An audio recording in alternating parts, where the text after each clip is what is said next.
قسم کھانے کا بیان۔ یونس نے ابن شہاب سے، انہوں نے سالم بن عبداللہ سے، اور انہوں نے اپنے والد سے روایت کی۔ انہوں نے کہا، میں نے حضرت عمر بن خطاب رضی اللہ تعالیٰ عنہ سے سنا، وہ کہہ رہے تھے، رسول اللہ صلی اللہ علیہ وسلم نے فرمایا، بلا شبہ اللہ تعالیٰ تمہیں اپنے آباء و اجداد کی قسم کھانے سے منع کرتا ہے۔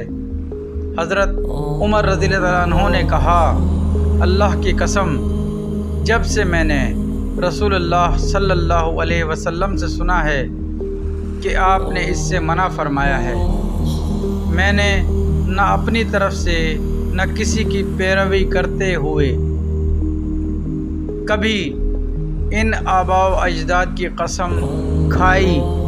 آباء و اجداد کی قسم کے الفاظ ہی زبان سے ادا نہیں کیے۔ عقیل بن خالد اور معمر دونوں نے زہری سے اسی سند کے ساتھ اس کے مانند حدیث شریف بیان کی۔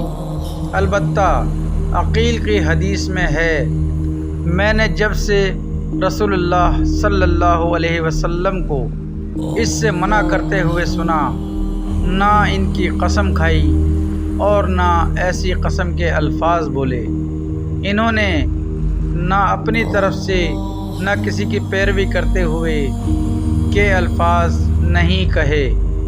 سفیان بن عینیہ نے زہری سے، انہوں نے سالم سے، اور انہوں نے اپنے والد سے روایت کی۔ انہوں نے کہا، نبی صلی اللہ علیہ وسلم نے حضرت عمر رضی اللہ تعالیٰ عنہ کو سنا، وہ اپنے والد کی قسم کھا رہے تھے۔ آگے یونس اور معمر کی روایت کے مانند ہیں۔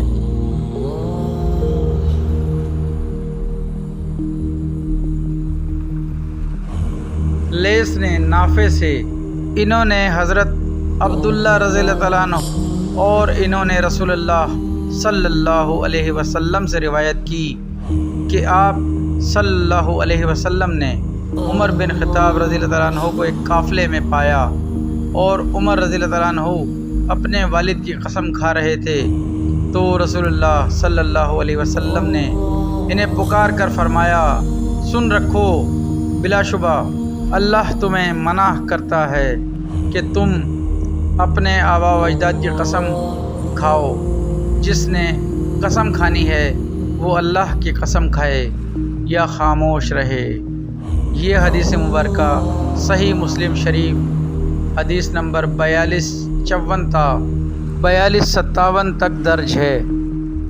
اس سے یہ معلوم ہوا کہ قسم نہیں کھانی چاہیے، جھوٹی یا سچی، دونوں قسم کی قسم نہیں کھانی چاہیے، اس سے رب تعالیٰ ناراض ہوتا ہے۔ اجازت دیجیے، السلام علیکم۔